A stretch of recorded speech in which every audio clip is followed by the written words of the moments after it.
Dream lofty dreams, and as you dream, so shall you become. I'm Dr. Adam Millman. Thank you very much for watching. At the internal medicine clinic that I work at in Las Vegas, Nevada, we also have a sleep center. And so I'm constantly reminded of the importance of sleep and how often people are not getting enough sleep or getting very poor quality sleep, and how often people underrate the importance of sleep and dismiss the importance of sleep. They'll stay up late and read, stay up late and exercise, stay up late and play video games or watch television, and then get up earlier than they probably should, and they're not getting enough sleep, and then they take a bunch of supplements or stimulants, caffeine, in order to stay awake.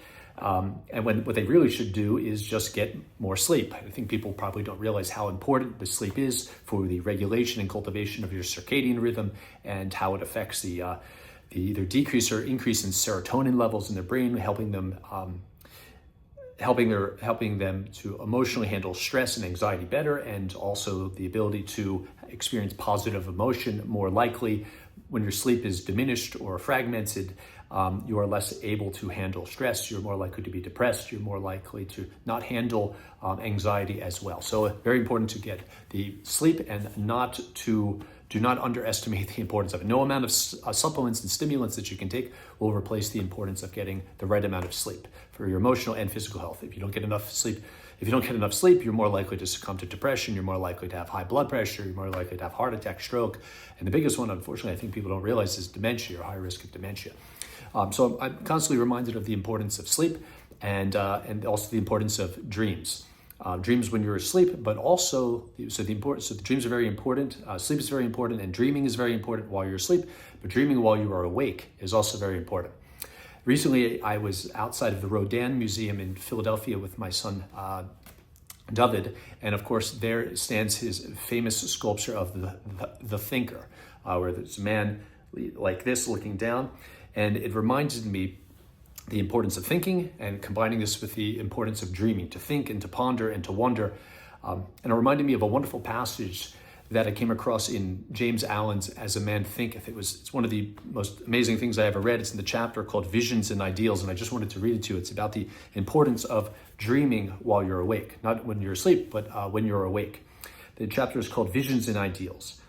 James Allen writes, "The dreamers are the saviors of the world. As the visible world is sustained by the invisible, so men, through all their trials and sins and sordid vocations, are nourished by the beautiful visions of their solitary dreamers. Humanity cannot forget its dreamers. It cannot let their ideals fade and die. It lives in them. It knows them as the realities which it shall one day see and know. Composer, sculptor, painter, poet, prophet, sage. These are the makers of the afterworld, the architects of heaven. The world is beautiful because they have lived. Without them, laboring humanity would perish. He who cherishes a beautiful vision, a lofty ideal in his heart, will one day realize it. Columbus cherished a vision of another world, and he discovered it. Copernicus fostered the vision of a multiplicity of worlds and a wider universe, and he revealed it. Buddha behold the vision of a spiritual world of stainless beauty and perfect peace, and he entered into it. Cherish your visions, cherish your ideals, cherish the music that stirs in your heart, the beauty that forms in your mind, the loveliness that drapes your purest thoughts, for out of them will grow all delightful conditions, all heavenly environment of these. If you but remain true to them, your world will at last be built. To desire is to obtain, to aspire is to achieve. Shall man's basest desires receive the fullest measure of gratification, and his purest aspirations starve for lack of sustenance? Such is not the law. Such a condition of things can never obtain. Ask and receive. Dream lofty dreams, and as you dream, so shall you become. Your vision is the promise of what you shall one day be. Your ideal is the prophecy of what you shall at last unveil. The greatest achievement was at first and for a time a dream.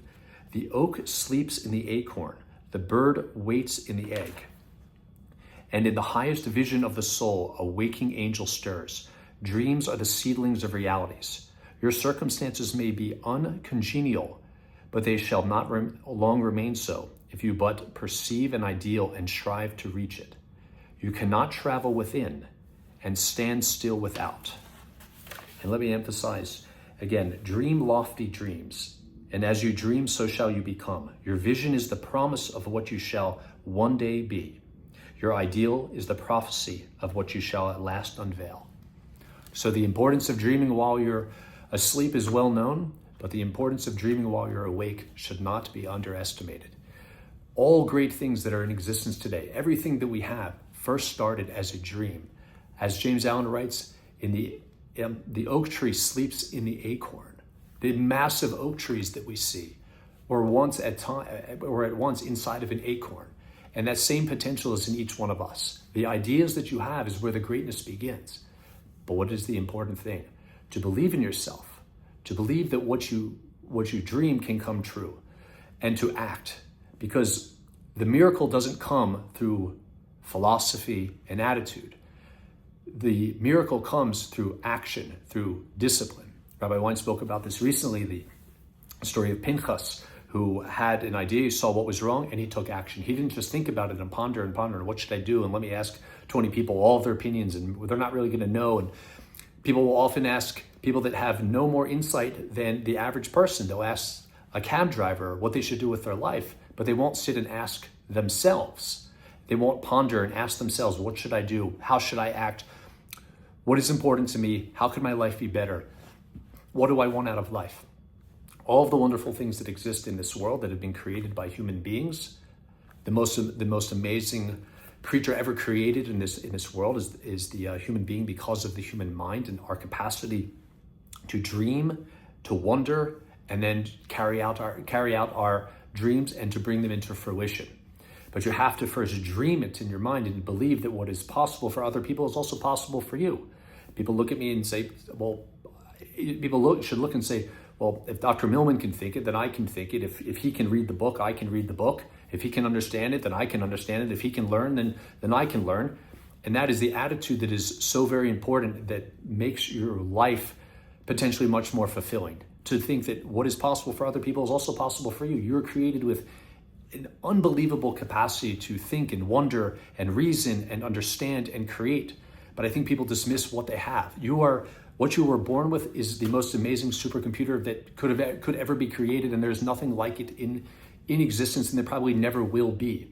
But people have to take what they have, that potential, and they have to act upon it. They have to dream a lofty dream, and then take action. And if you mess up, then you mess up, but at least you've tried. I mean, to stand at the base and allow 3 balls to come past you, and each one of them is a strike, and then you're out. Well, that's not very inspiring. At least if you try and fail, then you'll know for the next time. And maybe you won't succeed in all of your goals. But to dream is the beginning of accomplishment. To dream is where the wonderful ideas come from, and then to take action. It is so very important. So in your own lives, if there's something you want to do, get started. So if you mess up, so what? It's better than never trying. At least if you try and then you mess up, then at least you know. But that's much better than coming to the end of your life and never actually trying, and writing that down in the book of your life at the end of the life, never actually trying, never getting in the game, never taking a swing. That's not very inspiring. In fact, it's very sad. You're sitting on unbelievable capacity and resources and capability. Let's put it into action. If you're acting at 70% of your capacity, what happens if you acted at 75 or 80% of your capacity? What if you just turned it up a notch? How much more could you achieve if you just got started? So don't wait any longer. Get started today. What would you like to do? How would you like to live your life? Get started. Come up with a dream. Come up with several dreams and get started. Thank you very much for watching.